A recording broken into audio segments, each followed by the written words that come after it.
Tuhan bersamamu. Dan bersama rohmu. Inilah Injil suci Yesus Kristus menurut Yohanes. Dimuliakanlah Tuhan. Pada waktu itu ada pesta perkawinan di Kana yang di Galilea dan ibu Yesus ada di situ. Yesus dan murid-muridnya diundang juga ke perkawinan itu. Ketika mereka kekurangan anggur, ibu Yesus berkata kepadanya, "Mereka kehabisan anggur." Kata Yesus kepada ibunya, "Mau apakah engkau dari aku, ibu, saatku belum tiba?" Tetapi ibu Yesus berkata kepada pelayan-pelayan, "Apa yang ia katakan kepadamu, lakukanlah itu." Di situ ada 6 tempayan yang disediakan untuk pembasuhan menurut adat orang Yahudi, masing-masing isinya 80 atau 120 liter. Yesus berkata kepada pelayan-pelayan itu, "Isilah tempayan-tempayan itu penuh dengan air." Mereka pun mengisinya sampai penuh. Sesudah itu kata Yesus kepada mereka, "Sekarang cedoklah dan bawalah kepada pemimpin pesta." Lalu mereka pun membawanya. Setelah pemimpin pesta itu mencicipi air yang telah menjadi anggur itu, dan ia tidak tahu dari mana datangnya, tetapi pelayan-pelayan yang mencedok air itu mengetahuinya, ia pun memanggil mempelai laki-laki dan berkata kepadanya, "Setiap orang menghidangkan anggur yang baik dahulu, dan sudah orang puas minum barulah yang kurang baik. Tetapi engkau menyimpan anggur yang baik sampai sekarang." Hal itu dilakukan oleh Yesus di Kana yang di Galilea sebagai yang pertama dari tanda-tandanya. Dengan itu Yesus telah menyatakan kemuliaannya dan murid-muridnya percaya kepadanya. Demikianlah sabda Tuhan. Terpujilah Kristus. Para saudara kasih dalam Kristus, kisah mujizat di Kana tentu kita sudah sangat paham. Ada beberapa hal yang bisa kita renungkan dari kisah mujizat di Kana ini. Pertama tentu peran Ibu Maria yang hadir juga di dalam pesta perkawinan itu. Di sini peran Ibu Maria menjadi sangat penting. Kalau kita lihat, kita perhatikan bahwa tuan rumah itu kehabisan anggur. Artinya dalam pesta itu banyak orang datang. Nah, Ibu Maria itu sangat peka, ya, sangat peka dengan situasi yang ada. Sehingga ketika Ibu Maria tahu bahwa tuan rumah itu kehabisan anggur dalam pesta, tentu akan memalukan, maka Ibu Maria pun mendekati Yesus dan tentu saja dengan mendekati Yesus dengan mengatakan mereka kehabisan anggur. Nah, itu artinya Ibu Maria percaya bahwa Yesus anaknya yang belum pernah membuat mujizat pasti akan bisa berbuat sesuatu. Inilah yang bisa kita teladani dari Bunda Maria, yaitu dia sangat mengimani, percaya kepada Yesus bahwa Yesus pasti bisa berbuat sesuatu. Dan Ibu Maria sebagai ibu, dia sangat peka dengan kebutuhan orang lain. Ini sangat penting sehingga ketika Ibu Maria mendekati Yesus, meskipun sebetulnya saat bagi Yesus untuk berbuat sesuatu, untuk membuat mujizat, itu belum tiba, tetapi karena ibunya yang meminta, maka Yesus pun juga akhirnya melakukan apa yang diinginkan oleh ibunya itu.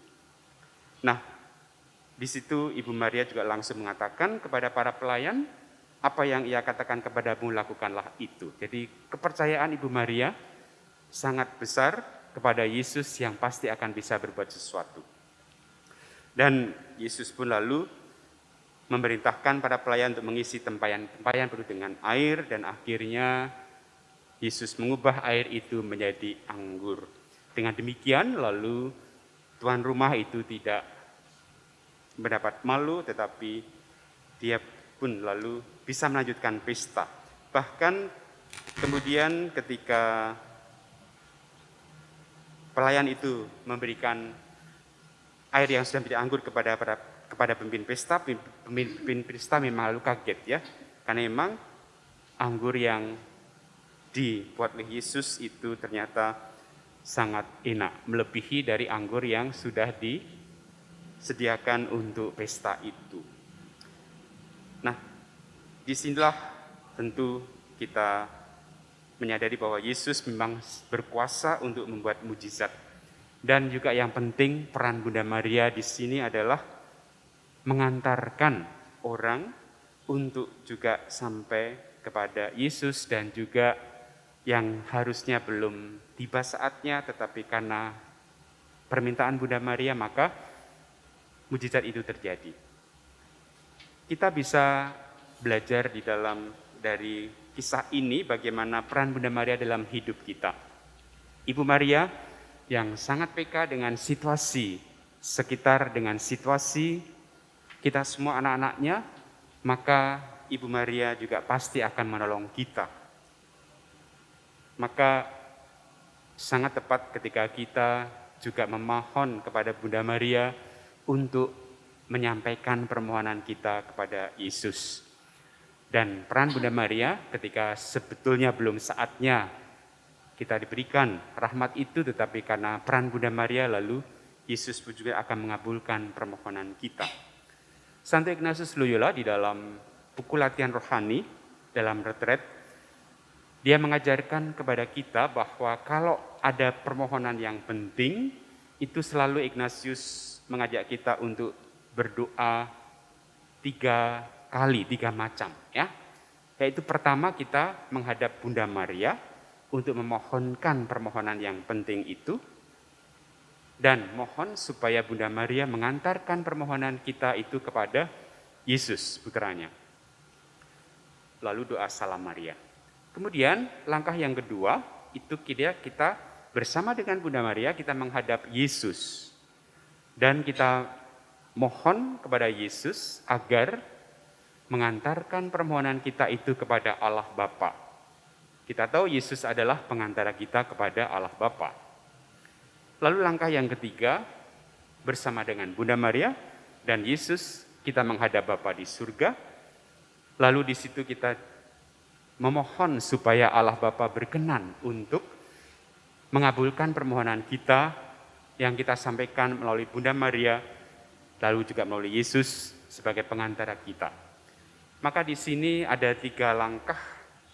Jadi peran Bunda Maria itu tidak menggantikan peran Yesus sebagai pengantara kita, tetapi peran Bunda Maria adalah mengantarkan permohonan kita kepada Yesus. Dan Yesus sebagai pengantara satu-satunya kepada Allah Bapa akan mengantarkan permohonan kita kepada Allah Bapa.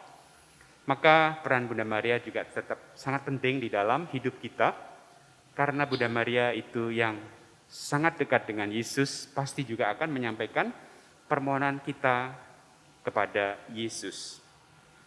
Itulah peran Bunda Maria di dalam hidup beriman kita. Bunda Maria yang selalu memperhatikan kita, selalu peka dengan kebutuhan-kebutuhan kita, sehingga kita pun boleh setiap saat datang kepada Bunda Maria untuk memohon sesuatu agar Bunda Maria pun menyampaikan permohonan kita kepada Yesus.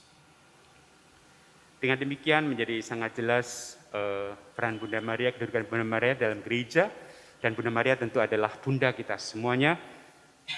Ketika Yesus menyerahkan Bunda Maria kepada Yohanes mewakili kita, para murid Yesus, dan Yohanes diberikan kepada Bunda Maria. Jadi dengan demikian Yesus mengangkat Bunda Maria menjadi ibu kita semuanya, yang karena sudah dekat dengan Yesus, bersatu dengan Yesus, maka juga Bunda Maria akan menyampaikan permohonan kita. Jadi peran para kudus Bunda Maria, para kudus itu adalah seperti bagi kita itu adalah orang-orang yang dekat, yang sudah dekat bersatu dengan Tuhan, sehingga mereka pasti akan menyampaikan permohonan kita kepada Allah Bapa. Ya. Jadi kita mempunyai koneksi di surga, Bunda Maria dan para kudus, sehingga kita bisa dengan tenang. Kalau kita mempunyai kegelisahan, mempunyai permohonan, kita bisa datang kepada Bunda Maria untuk menyampaikan doa kita, permohonan kita kepada Yesus dan akhirnya kepada Allah Bapa sendiri. Nah, Kita semua juga lalu diajak dari bacaan yang kedua tadi, surat pertama Rasul Paulus pada jemaat di Korintus itu menegaskan bahwa kita semua mempunyai peran masing-masing. Ada banyak karunia tetapi satu roh. Kita mempunyai peran di dalam gereja, di dalam masyarakat. Nah, peran-peran itu merupakan karunia dari Tuhan sendiri dan kita semua disatukan. Saya sebagai imam, Anda sebagai umat, tapi Anda sebagai umat itu juga punya peran tersendiri. Ada yang menjadi lektor, ada yang menjadi misioner, ada yang menjadi prodiakon, dan juga mungkin pelayanan di paroki, di lingkungan, di wilayah, dan seterusnya. Itu adalah peran-peran kita. Ada yang menjadi umat biasa, tetapi kita juga mempunyai peran. Jadi semua peran kita itu hendaknya disatukan karena semuanya berasal dari roh. Dan di dalam Yesus yang mampu untuk membuat mujizat, berkuasa untuk mengubah segala sesuatu menjadi lebih baik. Kita pun bisa disatukan untuk membangun masyarakat kita agar kita semua juga berperan serta di dalam hidup bermasyarakat, dalam hidup menggereja, sehingga segala sesuatunya bisa menjadi lebih baik lagi karena kehadiran Yesus di dalam pelayanan kita dan juga pendampingan Bunda Maria di dalam hidup kita. Dengan demikian lalu kita pun akan semakin bisa mewujudkan masyarakat yang lebih baik dengan peran kita masing-masing, karena kita selalu disertai oleh Bunda Maria dan Yesus sendiri, maka tidak perlu takut dengan segala sesuatu, dengan segala macam tantangan, ataupun halangan, ataupun cobaan dan seterusnya, karena kita selalu bersama dengan Yesus dan juga ada Bunda Maria yang mendampingi kita. Sehingga dengan begitu kalau kita melaksanakan tugas kita dengan baik, dengan tulus, dengan tanggung jawab, maka kita pun juga sudah berperan dalam masyarakat, kita pun sudah menjadi saksi Kristus melalui peran kita masing-masing, entah di dalam gereja, dalam keluarga, dalam masyarakat, dan seterusnya.